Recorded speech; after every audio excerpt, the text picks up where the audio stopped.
10 સવા 10 વાગ્યાનો ટાઈમ હતું. અમે લોકો અમારું પહેલો તાજ્યો હતો. અમે લોકો ગોલ ફરાઈને પાછું પરત અમે લોકો બેસિક સ્કૂલ પાસે પહોંચ્યા હતા. ત્યાં આગળ આવીને પોલીસવાળા લોકોએ આગળ વધાર કીધું. અમે લોકો ધીરે ધીરે આગળ વધારતા હતા.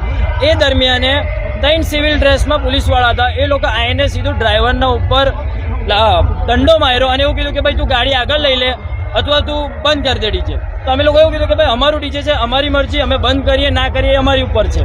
તે કે બંધ કરવું હોય તો પછી હવે નહીં વાગે, જે વાગશે તો ડીજે જમા થઈ જશે અને બારી નાખીશું અમે લોકો. એ બાબતના લીધે અમે લોકો અમારું તાજિયો લઈને કૃષ્ણનગરનું જેપી રોડ પોલીસ સ્ટેશન આવી ગયા હતા. એ દરમિયાને બધી બહુ ભીડ થઈ ગઈ ને ત્યારે બી એ લોકો 3 જ સિવિલ ડ્રેસવાળા આવીને બધાને ગાર બોલવા માંડ્યા અને મારવા માંડ્યા હતા.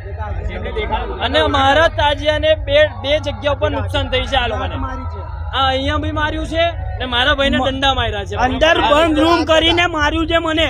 અંદર રૂમમાં ખેંચીને લઈ ગયેલા અંદર જેપીમાં અને રૂમ બંધ કરીને મને 2 જણાએ સિવિલ ડ્રેસ વાળાએ માર્યું છે. એમનું નામ નહીં ખબર પણ પેસ્ટથી હું ઓળખી શકું છું. આ જોઈ લો. હવે FIR તો લખાયું છે. આ રહી એ લોકો ઓનલાઈન અંદરથી એવું કીધું કે ઓનલાઈન ટાઈપિંગ કરીએ છીએ, 1 કલાક લાગશે. તો અમે એવું કીધું કે અમને ઝેરોક્સ પ્રિન્ટ આપો. તો એ લોકોએ ઝેરોક્સ પ્રિન્ટ આપી છે. આ રહ્યું અમારા હાથમાં. અમે 1 કલાક પછી આવીશું. જે ઓનલાઈન થશે FIR એનું અમે પ્રિન્ટ પાછું લઈશું. અમારી માંગ એવી છે આ 3 જે સિવિલ ડ્રેસમાં હતા એ લોકોને સસ્પેન્ડ જ કરવું જોઈએ. કેમ કે એ કોઈ બી આમ ઇન્સાનને મારી નહીં શકતા. એ લોકો કે મા બેન ની ગાર નહીં બોલી શકતા. એ લોકો આ આટલા વર્ષથી કોઈ દિવસ તાંદલિયામાં આવો ઝઘડો નતો થતો.